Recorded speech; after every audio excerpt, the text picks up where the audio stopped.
Mais dis, Mathieu, c'est quoi une tontine? Non, mais la tontine, c'est vieux comme le monde. Voilà, c'est du comment on définit, interpersonnel. Et ces derniers temps, dans le groupe Barcombement, qui a eu toute cette réflexion autour du prêt interpersonnel et tout, et puis Jean-Christophe a sorti le mot tontine, et c'est vrai qu'on travaillait avec Olivier énormément sur tout ce qui est autour des réseaux locaux. Et on s'est dit que effectivement la tontine, c'est sûrement un élément de base qui peut permettre à une communauté dans un quartier d'exister et de se donner deux objectifs. Une fois comme toute tontine, c'est-à-dire de se donner le droit à l'emprunt aux membres de la tontine. Et puis parce qu'on s'est accordé de la confiance, on va être aussi en mesure de, pourquoi pas, essayer d'aménager notre quartier. C'est-à-dire aujourd'hui, parce qu'on s'est prêté de l'argent, parce qu'on va avoir créé de la confiance dans un groupe.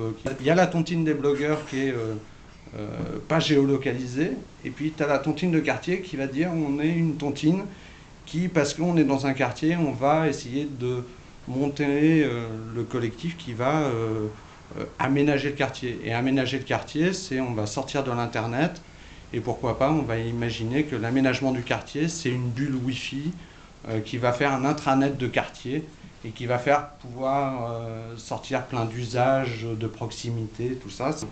Et alors, exemple concret à Bordeaux, la cour de l'intendance par exemple? Et en fait, les tontines de quartier, elles s'organisent à partir d'adresses, puisque les tontines, c'est aussi une façon de dire on se prête de l'argent, mais quand on se prête de la confiance, on se prête une certaine forme de garantie. Et par exemple, l'idée sur Bordeaux, ça a été très clair, c'était pour prendre un lieu, il a fallu dire que ce lieu était pris par des gens qui se faisaient confiance. Et simplement parce que à un moment donné, on a mis en perspective le fait que des gens qui se faisaient confiance étaient finalement un tiers de confiance pour les gens qui ne savent pas traiter un dossier un peu épineux. Simplement en mettant en perspective que c'est un collectif qui le fait. À Bordeaux, on a pu ouvrir un lieu qui va être le départ de cette tontine de quartier.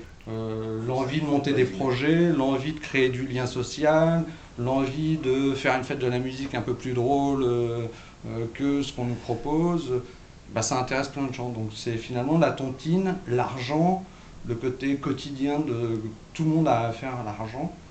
Et ben on peut aussi s'en servir pour essayer d'aménager ce quartier. Les expériences qui sont proposées aujourd'hui autour des réseaux de quartiers, c'est quand même très très limité, puisqu'on va avoir d'un côté Fun qui fait un gros discours marketing sur la communauté autour du Wi-Fi, mais en fait il n'y a pas de vraie communauté.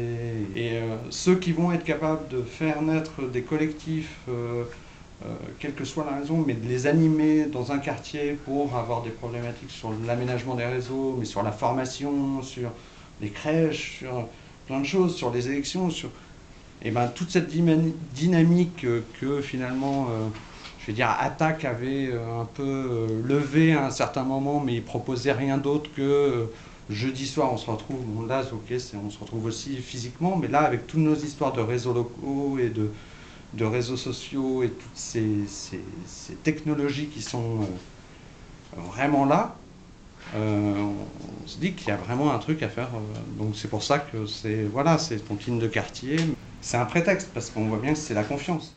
Alors, réaction de l'inventeur En fait, ce que vient de nous exposer Mathieu, en fait, c'est que à leur niveau, qui est un niveau très, très dans la vraie vie, hein, très, très réel, en fait, à Bordeaux et puis ici, place de Valois, c'est en fait, ils ont réinventé la caution mutuelle, hein, le principe de la caution mutuelle, où un groupe d'individus se fait confiance et puis apporte cette confiance regroupée auprès d'un tiers qui était auparavant hésitant pour accorder un bail, et puis demain, avec les tontines de blogueurs qu'on développe, pour apporter du crédit. C'est la même chose en fait, ce qu'ils ont inventé. Ça repose sur le même principe. Et donc là, on a un stade physique local de quartier. Et ce qu'on voudrait faire en profitant des outils, c'est pouvoir créer un système de gestion de la réputation numérique, celle dont Mathieu nous a parlé au niveau du quartier. En fait, on peut la transposer sur le web où on a les uns et les autres des relations de confiance et on pourrait se noter les uns les autres pour justement créer ce système de caution mutuelle, comme on le fait sur eBay. Aujourd'hui, il y a eu des études qui ont été menées. Les vendeurs qui sont bien étoilés sur eBay, ceux qui ont les meilleures notations, en fait, ils vendent leurs objets en moyenne 10% plus cher que quelqu'un qui vendrait le même objet, mais avec une réputation plus faible. Donc cette confiance, elle a de la valeur. Et on va en faire quelque chose en 2007. Dimanche 7 à 13h, au siège de l'association, en fait, dans le restaurant Le Père Fouettard, Ah bah oui. en plein centre de Paris. Métro Châtelet. Métro Châtelet, 9 rue Turbigo. Venez avec vos bottes de cuir. Et en fait, donc, sont membres de droit, en fait, les 5 premiers blogueurs membres de la Tontine, mais en fait, tous les autres blogueurs ou internautes avertis ou même débutants peuvent venir comme scrutateurs. Ah, Et monter une scrutateur. Oui, donc Mathieu, tu es le bienvenu pour participer au débat, tout à fait. Ensuite, autre annonce, le samedi 3 février, dans les locaux de Faber Novel dans le Sentier, se tiendra le 3e Barcamp Banque. très bien. Bon bah voilà. Voilà pour Soyez les annonces. nombreux. Sur Merci. ce, bonne fin de journée. Alors.